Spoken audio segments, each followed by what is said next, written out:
Bienvenue à toutes et à tous, je suis ravie de vous retrouver pour cette nouvelle édition d'Initiative Africa, votre rendez-vous avec l'Afrique qui entreprend, qui crée et qui bouge. Sans plus tarder, le sommaire. Aujourd'hui, 4 invités pour le prix d'un. Rencontre avec les Sorale Boys, groupe sénégalais très prometteur, héritier du célèbre Doudou Ndiaye Rose. Il est trop fier parce qu'il ne pensait pas, parce qu'il a le petit-fils. On est tellement beaucoup des femmes, même nous, on se perd entre nous. Au Kenya, nous parlerons d'un sujet grave, le viol. Grâce aux arts martiaux, une association s'attaque au problème en donnant des cours d'autodéfense aux personnes les plus vulnérables. Ici, les filles prennent conscience que si elles regardent un homme dans les yeux en lui disant fermement « Ne faites pas ça, vous me faites mal », cet homme va avoir honte et finira par s'en aller. Les dédicaces rémunérées dans les chansons africaines sont monnaie courante, mais cette pratique fait couler beaucoup d'encre. Mais beaucoup plus par amitié aussi. Je ne mâcherai pas mes mots pour dire aussi c'est un peu sur du business aussi. Les arts martiaux contre le viol, c'est la réponse qu'ont trouvée les membres de l'association No Means No pour lutter contre ce fléau au Kenya. Aujourd'hui, l'apprentissage des techniques d'autodéfense chez les filles est une réalité, mais les formateurs de l'association mettent également en place un dialogue pour une meilleure prise de conscience chez les garçons. Reportage Laurence Soustra. Une cour de récréation à Korogocho, l'un des bidonvilles les plus durs de Nairobi. Et voici l'entraînement régulier de ces mêmes fillettes à des techniques d'autodéfense enseignées par les volontaires de l'organisation No Means No. Car jusqu'à très récemment, 24% des filles de ces quartiers étaient victimes de viols, soit une fille sur 4. Mais c'est une réalité en train de changer très vite, à l'image de ce qui est arrivé à Elisabeth, 12 ans. Un jour, en rentrant de l'école, un homme m'a approché et a commencé à m'agripper.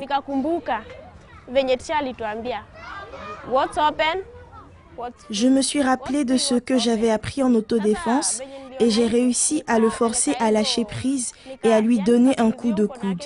J'ai pris la fuite. L'apprentissage d'Elisabeth a reposé sur un entraînement de base de 6 semaines. Au programme, des techniques d'autodéfense, mais aussi tout un reconditionnement psychologique pour apprendre à se mesurer à un agresseur éventuel. Nous sommes allés partout dans le pays et nous avons constaté que les filles grandissent avec la peur de regarder un homme dans les yeux. Dans notre pays, si une fille regarde un agresseur potentiel dans les yeux, elle pense que celui-ci risque de devenir encore plus agressif. Ici, les filles prennent conscience que si elles regardent un homme dans les yeux en lui disant fermement « Ne faites pas ça, vous me faites mal », cet homme va avoir honte et finira par s'en aller.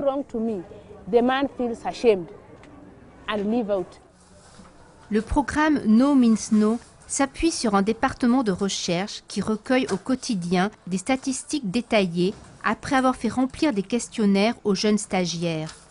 C'est ainsi que l'organisation a compris que l'apprentissage de techniques d'autodéfense chez les filles devait aussi s'accompagner d'une prise de conscience chez les garçons.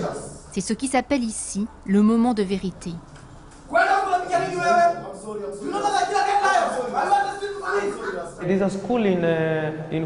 À Huruma, il y a une école qui s'appelle la Sentry Boys. Quand nous sommes allés enseigner là-bas, nous avons vu que les garçons ne sont pas de mauvais garçons. C'est simplement qu'ils ne savent pas comment réagir comme il faut, parce qu'ils ont peur de ce que les autres diront sur eux. Ils pensent qu'ils doivent dire « c'est moi le mec » et apparaître comme tel. Mais nous savons qu'ils ont une part de tendresse dans leur cœur et un sens moral en eux. Nous voulons rallumer cette flamme. Nous leur disons de penser par eux-mêmes et de décider par eux-mêmes ce qu'ils doivent faire et de soutenir ces femmes.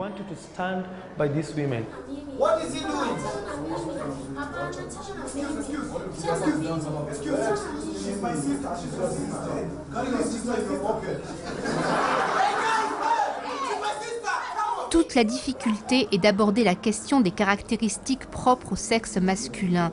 car les garçons que côtoient Collins et Walter peuvent devenir des agresseurs sexuels. Mais ils peuvent aussi se retrouver au rang des victimes de viols. Et les statistiques de l'organisation démontrent que seulement un viol masculin sur 8 est rapporté aux autorités. Les hommes ont un certain ego. Ils ne veulent pas qu'on sache qu'ils ont été agressés sexuellement par leurs proches. Que ce soit un oncle, un frère ou même un ami. Nous essayons de leur faire comprendre qu'il faut absolument en parler. Si ces hommes ne disent rien, personne ne saura que nous pouvons nous aussi être victimes de viol. Tout le monde peut être la victime d'un viol. Le viol ne connaît pas de religion, il ne connaît pas de limites, il n'a que faire des systèmes de caste ou des classes sociales. C'est pour cette raison que nous pouvons facilement enseigner des techniques d'autodéfense n'importe où dans le monde. La triste universalité du viol renforce l'efficacité des techniques développées par No Means No. Pourtant, les ressources de l'organisation sont limitées et quelquefois, les instructeurs en ressentent les effets. Les filles parlent de leurs problèmes et de tout ce qui leur arrive. Ça peut être un père qui les viole depuis des années par exemple. Seulement, quand la fille en parle, elle se rend compte qu'elle ne peut plus retourner chez elle car sa propre mère ne veut pas voir ce qui se passe. Ces filles viennent nous demander de l'aide. Avec le programme No Means No, nous pouvons leur apprendre à se défendre, mais nous pouvons aussi leur offrir un toit et un lieu où rester une fois qu'elles ont dénoncé leur agresseur. C'est pourquoi, en dépit d'une forte demande extérieure, l'organisation veut se donner le temps et l'expérience nécessaires avant d'essaimer dans d'autres pays d'Afrique. Sa prochaine mission sera encore au Kenya, mais dans un univers radicalement différent, l'immense camp de réfugiés de Dadaab à la frontière somalienne. Nous avons vraiment envie d'aller travailler dans les endroits où le taux de viol est élevé. Je crois que la prochaine étape pour nous sera la RDC. Le Kenya, c'est un peu comme le pays pilote. Ce que les filles apprennent ici avec leurs professeurs pendant les cours et les entraînements, et avec toutes les autres personnes qui travaillent avec nous, tout ça peut servir au Congo, en Inde et là où le viol sévit, partout à travers le monde, dans les villages ou les villes. Le Kenya, première étape d'une prise de conscience internationale de ce que peuvent faire les femmes comme les hommes pour la prévention du viol. C'est une chaîne de transmission très puissante qui se dessine dans ces bidonvilles de Nairobi. De ces femmes instructrices, souvent elles-mêmes rescapées, à ces adolescentes à peine sorties de l'enfance, une nouvelle manière de vivre sans peur est en train d'émerger. À Korogocho, les viols sont déjà passés de 24 à 9% en 3 ans seulement. Ils s'appellent Lamine, Mor, Ousmane et Paco. Ce sont les membres du groupe de Sorale Boys, un groupe sénégalais qui commence à faire parler de lui. Leur musique, un mélange assez éclectique de percussions, mais aussi de sons électro, d'hip-hop et d'afrobeat. De passage à Paris, ils ont accepté de répondre aux questions d'Oumar Roubari, accompagné de Lorraine Rimondi pour les images.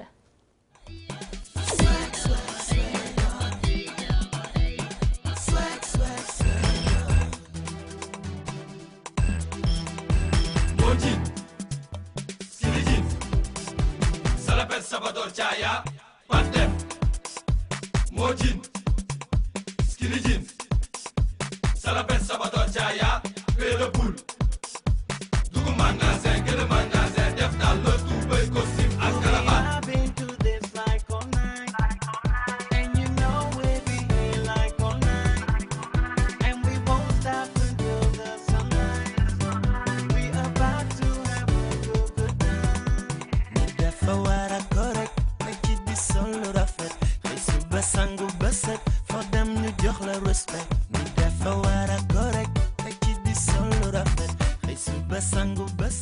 Votre grand-père, c'est Doudou Ndiaye Rose, de son vrai nom Mamadou Ndiaye, célèbre musicien, percussionniste sénégalais, mondialement connu avec son tambour fétiche, le sabar. Il a joué avec les plus grands, Miles Davis, les Rolling Stones, Dizzy Gillespie, Peter Gabriel et même un groupe de percussion japonais, Kodo.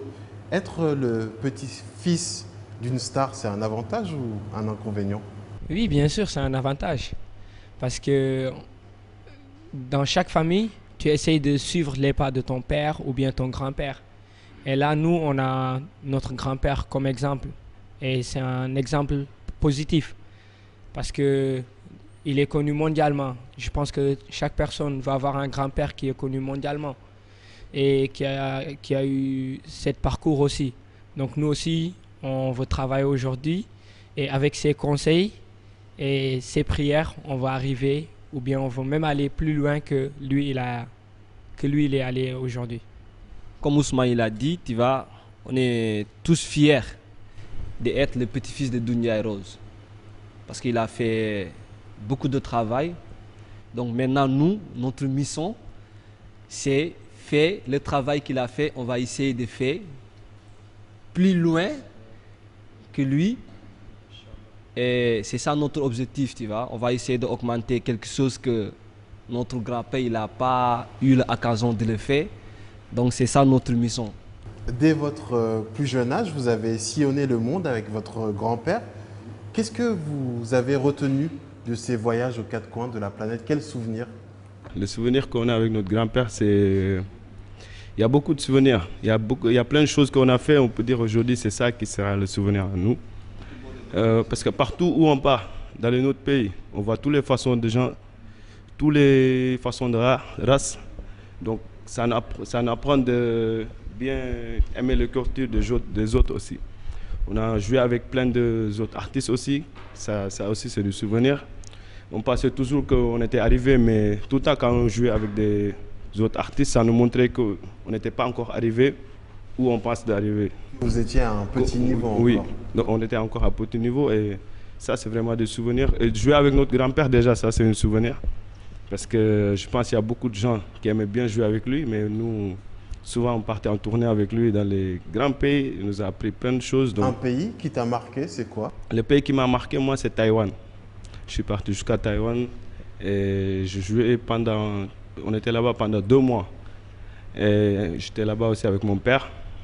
Et après, le pays qui m'a marqué aussi, c'était l'Égypte pendant la Coupe d'Afrique.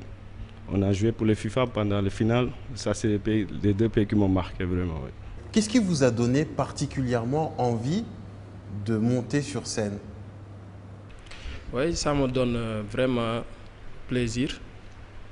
Et aussi, si je joue avec notre groupe Soirée et notre grand-père, vraiment, je vais être envie de jouer parce que ça me plaît bien. Et notre programme qu'on joue aussi, ça me plaît bien, vraiment. Tu sais, on est né dans une grande famille, griot. On est né, on a vu tous nos parents, maman, des grandes sœurs, des grands frères qui faisaient ça. Donc, dès qu'on est né, si tu vas ton grand-père fait quelque chose, tu vas, dans ta tête, automatiquement, tu vas dire qu'un jour, je vais devenir comme mon grand-père. Parce que quand on était petit, mon grand-père, quand il joue un concert, il fait des gestes qu'il fait dans la scène. Tu vois, quand on était petit, je faisais les mêmes choses. Et des fois, il y a des gens même qui me payaient pour imiter mon grand-père. Les gestes qu'il faisait, tu vois, pour quelqu'un âgé, pour quelqu'un, l'âge qu'il a mon grand-père. Et pour bouger avec son âge, c'était pas facile de voir ça. Donc moi aussi, je disais toujours, quand je joue, je dis toujours, attends, je veux jouer comme mon grand-père.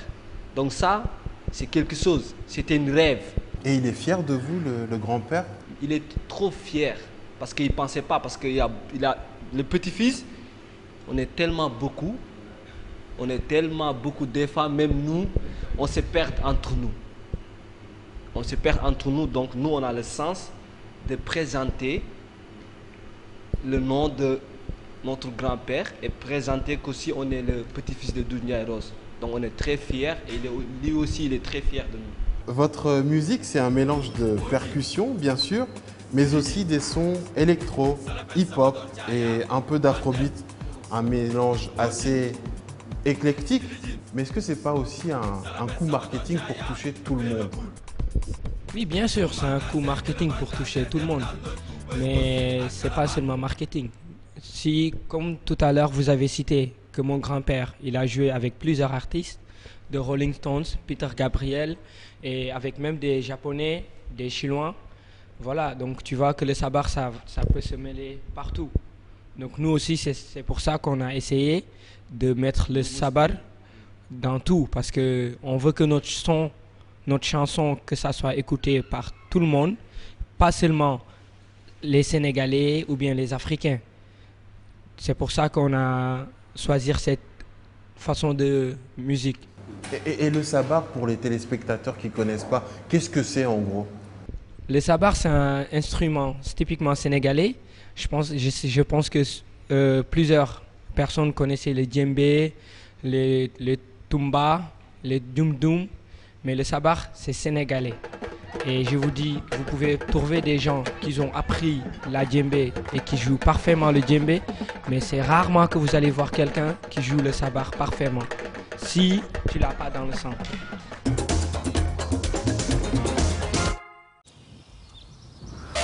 Sébastien, retour au stand pour ravitaillement.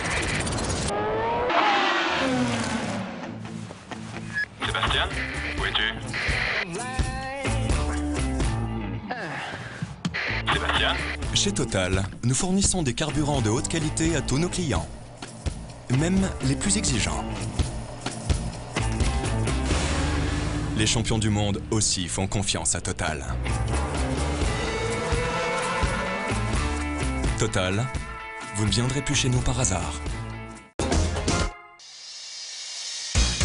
People TV, c'est bien sûr le producteur de Business Africa, mais c'est aussi des capacités de production au service des entreprises et des organisations. Captation de forums ou de concerts avec diffusion sur l'Internet, réalisation de vidéos institutionnelles, conception de clips ou de spots publicitaires. Une adresse, production@people-télévision.com. Un téléphone, 00 33 1 49 48 63 50.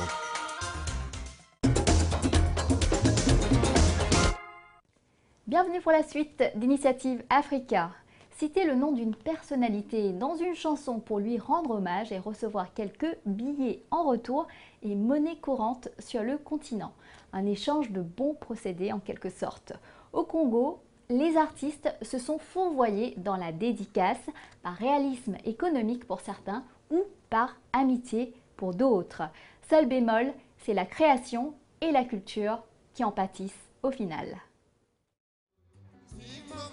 C'est à chaque concert la même chose. Les stars de la chanson congolaise font des dédicaces, comme ici Papa Wemba lors de l'un de ses concerts en France. Citer le nom d'une personnalité dans une chanson pour lui rendre hommage et recevoir quelques billets sur scène est monnaie courante sur le continent. Mais dans la musique populaire congolaise, Ndombolo et Soukous en tête, ce phénomène de dédicace est particulièrement présent, pour ne pas dire envahissant. Sur les deux rives du fleuve Congo, on appelle cela matanga, la pierre en lingala, la langue la plus parlée dans les deux pays.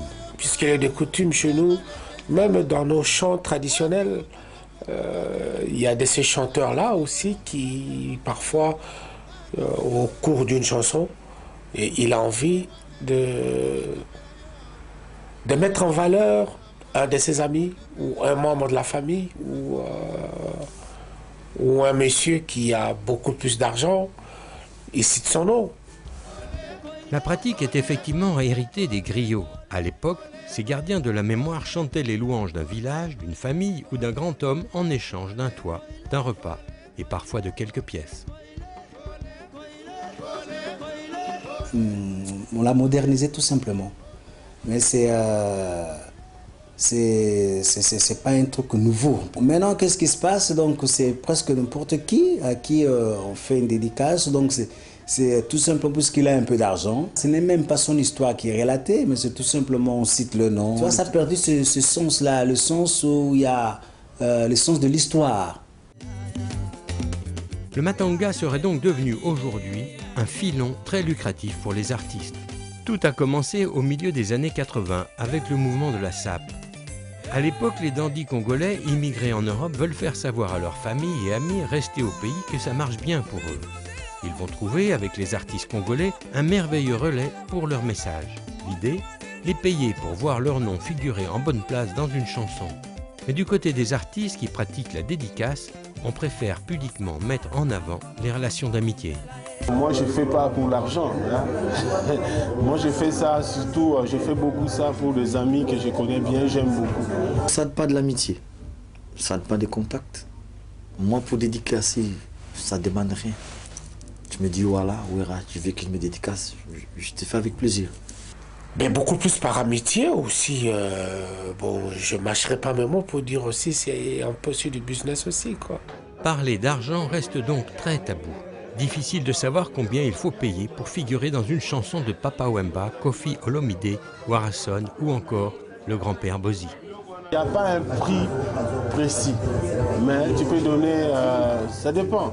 Quand tu donnes un peu, on va te mettre à la fin de la chanson. Tu vois, quand on commence à chanter là, on va te mettre là. Il faut donner quelque chose bien pour qu'on te mette vraiment bien, quoi, tu vois. Tu peux donner, ça dépend, tu peux donner 1000 francs, tu peux donner 1000 euros, tu peux donner 500 euros, tu peux donner 1500 euros, tu peux donner 2000 euros, ça dépend déjà, ça dépend des moyens aussi. Pas de tarif donc, tout dépend de la notoriété du chanteur et de la personne qui se fait dédicacer. Il peut tout aussi bien s'agir d'un échange de services. Lorsque Bozi Boziana chante Freddy Mputu, le patron de l'ambassade, un restaurant congolais à Paris, il sait qu'il pourra y placer ses affiches et peut-être même avoir table ouverte. Mais les cadeaux peuvent être aussi bien plus prestigieux. Une voiture, des billets d'avion pour un enregistrement à Paris, une tenue de scène, un hébergement. Ils sont pourtant de plus en plus nombreux à s'insurger contre cette pratique, même si parfois elle rapporte plus d'argent que la vente des albums elle-même. Il y a de la place pour les dédicaces. Et elle fait beaucoup de mal à la musique, vu l'ampleur du phénomène. Nous arrivons à avoir des morceaux qui font plus de 8 minutes simplement pour qu'il y ait une plage pour pouvoir dédicacer. La branche la plus populaire, c'est ce que j'appellerais entre guillemets, la branche variété. C'est-à-dire Ndombolo, Soukous, et tout comme ça. Celle-là, et en tout cas, elle s'est pliée à la facilité. Zongo Soul fait lui aussi partie des pourfendeurs de la dédicace. Il refuse d'écouter ceux qui tentent d'expliquer que les autres artistes congolais se sont fourvoyés dans la dédicace par réalisme économique. Des contraintes monétaires dans la création, c'est horrible. On devient comme des fonctionnaires de la création. Mais moi, le seul moyen de sortir de là, c'est quelque part, on est sur Terre, c'est diversifier sa qualité de travail, donc permettre à des gens d'autres cultures de pouvoir recevoir ce que l'on fait, élargir son auditoire par le travail et arriver dans un système un peu plus juste, où on gagne un peu en liberté chez l'artiste. Un message qui aura sans doute du mal à passer chez ses confrères. D'autant qu'au bout du compte, si ces affaires permettent à quelques-uns de se remplir les poches, elles ne font de mal à personne. Elles font plaisir aux fans et flattent la mégalo des autres. Un échange de bons procédés en quelque sorte, seul bémol, la création et la culture qui en pâtissent un peu. Suite et fin de l'entretien d'Oumarou Bari avec le groupe sénégalais Les Soralé Boys.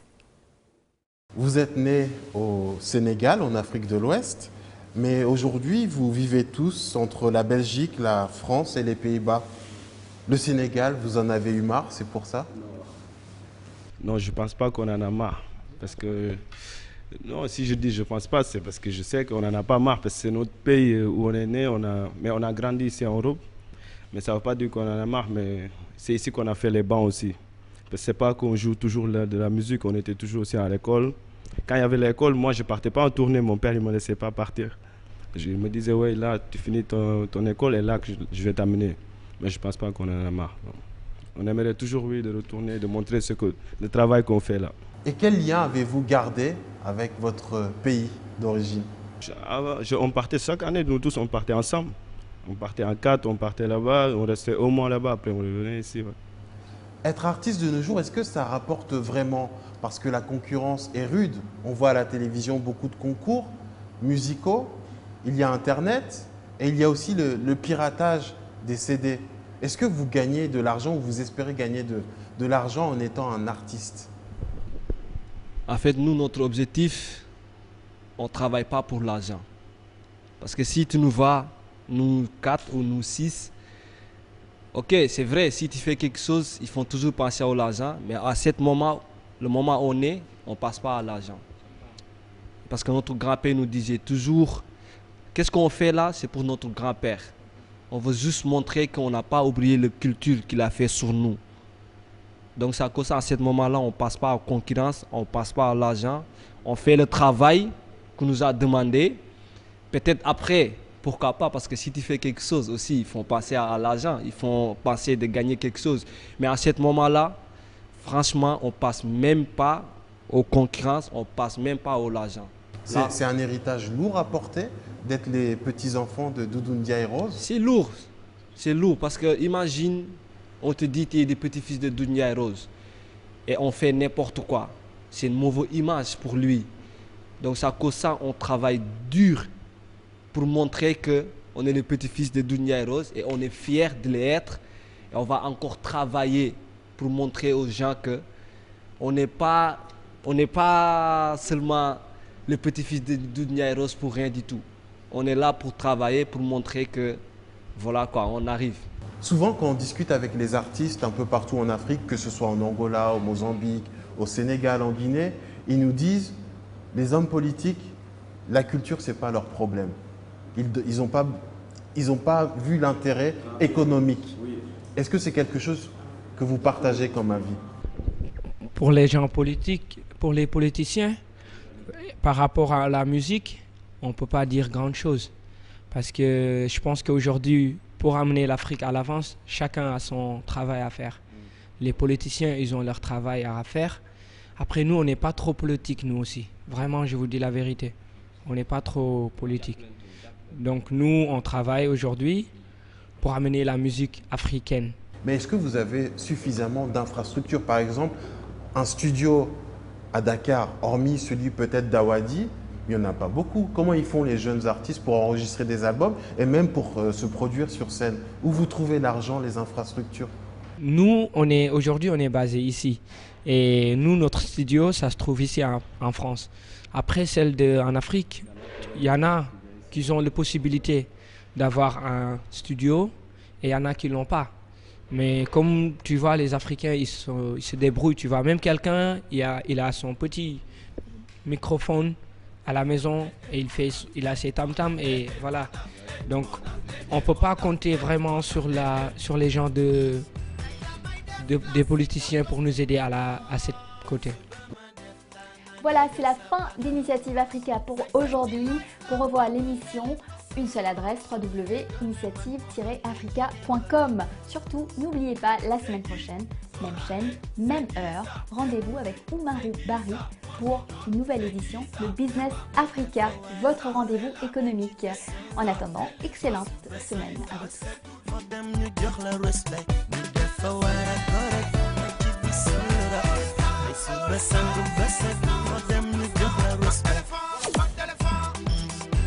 Modine, Skinny Jeans, ça l'appelle Salvador Chaya, Pandef.